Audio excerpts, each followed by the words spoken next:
Well, as I was recording my video earlier today about the Apple earnings, news broke that Apple will no longer provide the device unit sales numbers anymore. This is a practice that has been done at Apple for quite a while. They will no longer do this. I'm looking at and the media outlook is very negative about this.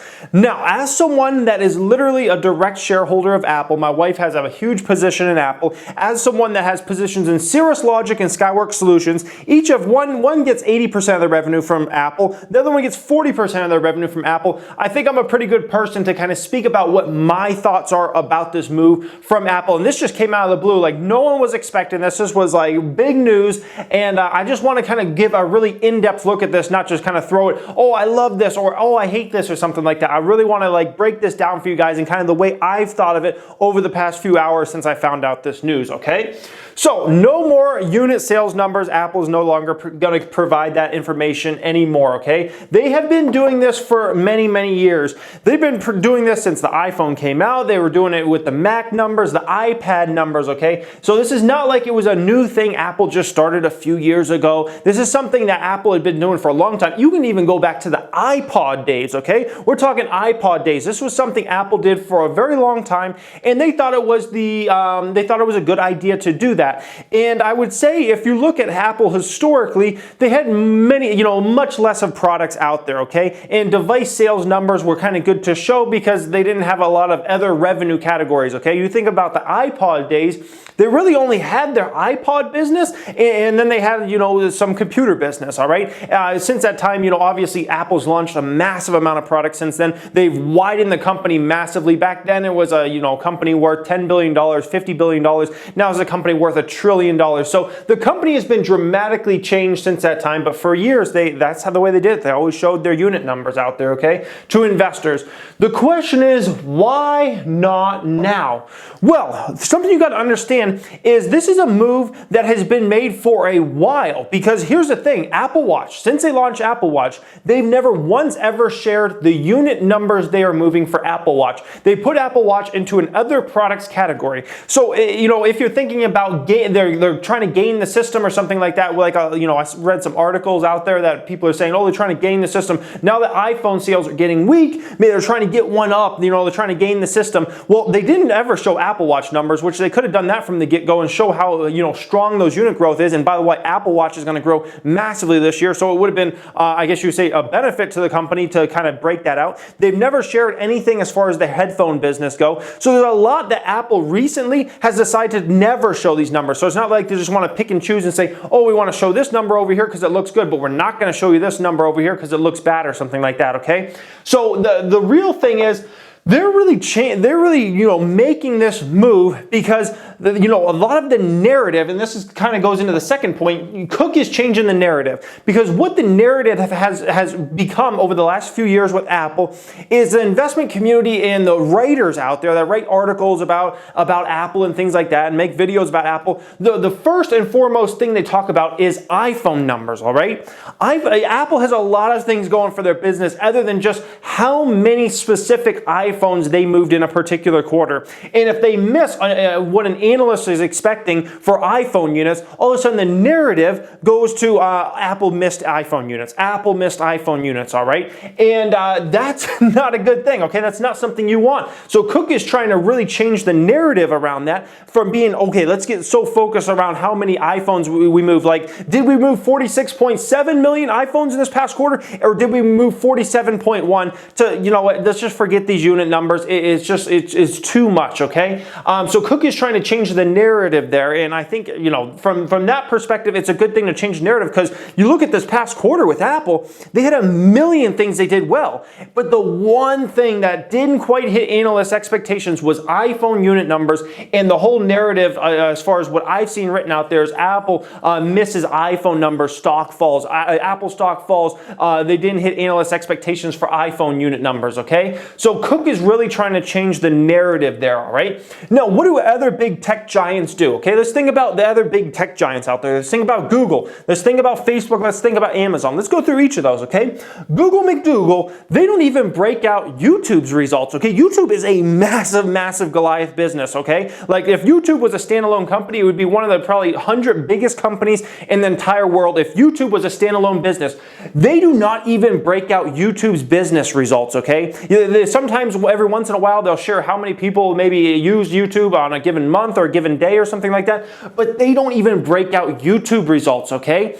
So you got to think about this from the perspective that even a company like Google, they don't share that type of stuff. They don't share how many Google Pixels they're selling or anything like that, okay? So Google surely, doesn't do nearly as much as disclosing as they could, okay? Facebook doesn't even disclose what numbers Instagram's doing, okay? They barely just started actually disclosing how many people in a given day use the Facebook platform or Instagram platform or WhatsApp platform or the Facebook Messenger in a given day. They barely just started doing that about a quarter ago, okay?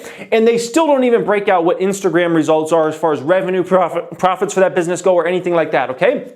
Amazon breaks things into two categories. One, the Amazon business, and one, Amazon Web Services, and that's really about all you get to see. Think about how many products and services Amazon sells. They don't go breaking it out like, 20% of our business this past quarter came from electronics, and 30% of our business came from book sales or whatever, okay? They just give you the overall revenue results. This is what we had for Amazon, our retail business. This is what we had for Amazon, our web services businesses, and there's your information, okay? So when you look at the other big tech giants do not go that far into detail, okay? And guess what? A lot of these other big tech giants, they never have the headline of, oh, they missed because Amazon didn't quite hit that electronics sale they were supposed to. Oh, Amazon didn't quite sell as many, Echoes as they were supposed to sell. Oh, Google didn't sell as many Pixel phones as they were supposed to sell. Oh, YouTube ads didn't hit the number they were supposed to. Those companies never have to deal with it. So why should Apple have to deal with it in that situation, okay?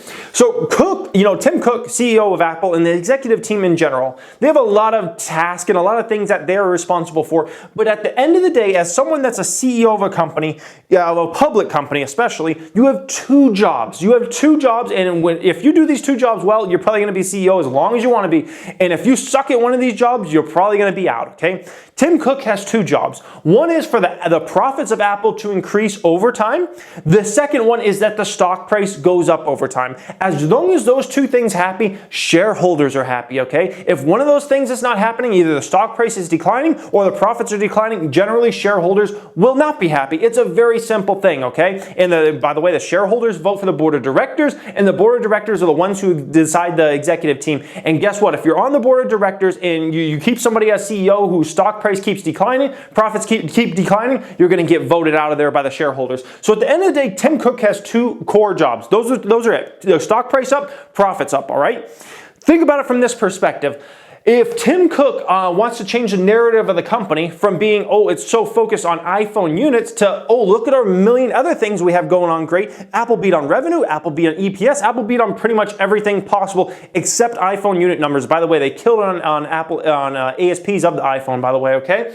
So if you're looking at this from Tim Cook's perspective, it's like if you've got to change the narrative of the company. Profits are increasing, absolutely, but if you're going to always have this narrative hanging over the company that you can't grow iPhone units anymore, or everybody's just literally the number that's looked at more than anything for Apple is iPhone unit numbers, and it should not be. EPS should be looked at first off, okay? Then you go ahead and look at revenue numbers, then you go from there, okay? But right now, everybody looks at what's the iPhone unit number first and foremost, and it's been like that for years, guys. In my opinion, it should not be like that, okay? So if Tim Cook has two core jobs, you might as well change the narrative here, all right? Now, is this a positive or is this a negative for investors? In my personal opinion, this is a positive, okay? Like I said, all the articles that I've seen written are all, in the news and just, what everybody's talking about.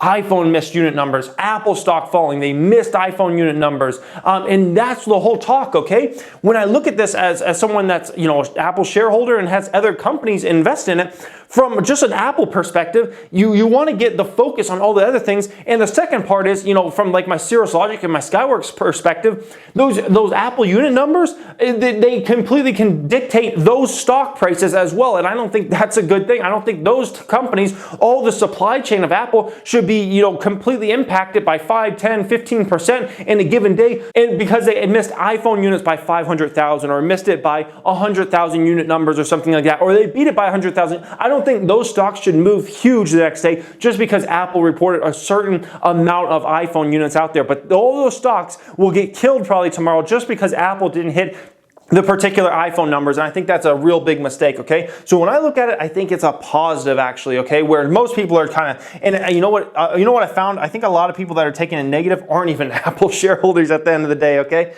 I think if you're an Apple shareholder, I think it's a positive, okay? Because why do you want this negative narrative around your company? Because analysts could just put their, iPhone units up to whatever level, you don't hit it, and all of a sudden that becomes the whole story, okay? Now, what is the media narrative on this earnings? Like we've talked about many times already in this video, the media narrative tomorrow is Apple didn't hit iPhone numbers. Apple stock falls because they didn't hit iPhone numbers. But yeah, you look at the revenue, they beat on that. EPS beat on that. ASPs for iPhone, they killed that, okay?